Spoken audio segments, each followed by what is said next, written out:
तो मानदेय समेत 10 सूत्री मांगों को लेकर राशन डीलर्स का धरने का मामला है। खाद्य मंत्री प्रताप सिंह खाचरियावास के आश्वासन के बाद धरना स्थगित हुआ है।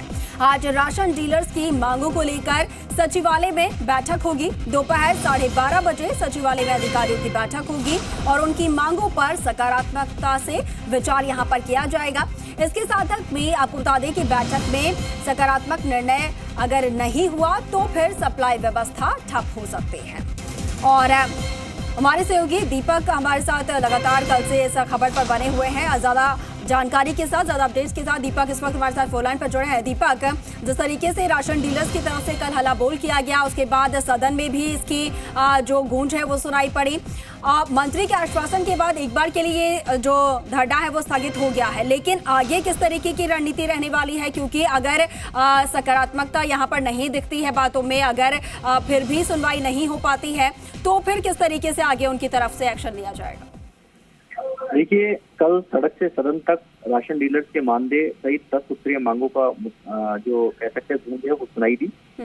राशन डीलर राजस्थान के अंदर 26,000 के करीब है और राशन डीलर करीब 4.46 करोड़ यानी उपभोक्ताओं को गेहूं वितरण का काम करते हैं। इनकी लंबे समय से मांग है कि उनका मानदेय है वो लागू किया जाए। 30,000 रुपए मानदेय की वो मांग कर रहे हैं। इसके अलावा अलग अलग 9 और मांगे हैं, जिसको लेकर वो कल धरना उन्होंने दिया। विधानसभा कूच की उन्होंने कोशिश की, लेकिन बैरिकेडिंग करके पुलिस ने रोक दिया। विधानसभा में ये मुद्दा उठा।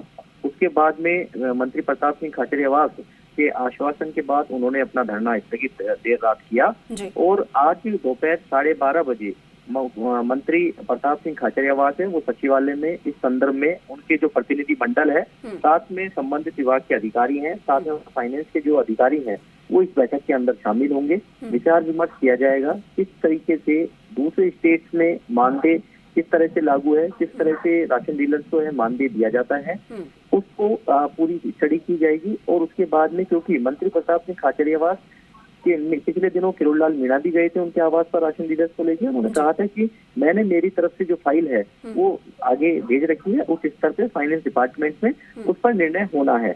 इसके अलावा जो दूसरी मांग है उस पर कई कुछ मांगों पर सहमति बनी है, लेकिन सबसे बड़ा मुद्दा है वो है मानदेय को लेकर। करीब सैकड़ों की संख्या में कल राशन डीलर हैं वो यहाँ जुटे थे। उनकी यही मांग है कि कोविड के समय उन्होंने अपनी जान दांव पर लगाकर लोगों को गेहूं वितरण किया, लेकिन यदि सरकार उनको मानदेय लागू नहीं करती है तो 1 अप्रैल का वो दिन होगा, ना तो इसमें 26,000 राशन डीलर है, ना तो गेहूं का उठाव करेगा और ना ही वितरण करेगा, यानी कि पूरी तरीके से काम का ठप करेगा। और यदि इस तरह का कदम राशन डीलर उठाते हैं तो राजस्थान के अंदर 4.46 करोड़ उपभोक्ताओं को गेहूं के लिए वंचित रहना पड़ सकता है। यानी दीपक, 12:30 बजे बैठक ये अहम होने वाली है और फिर नजर इस बैठक पे होगी कि इस बैठक में क्या कुछ फैसला लिया जाता है, क्या कुछ निर्णय लिया जाता है। बहुत शुक्रिया दीपक आपका।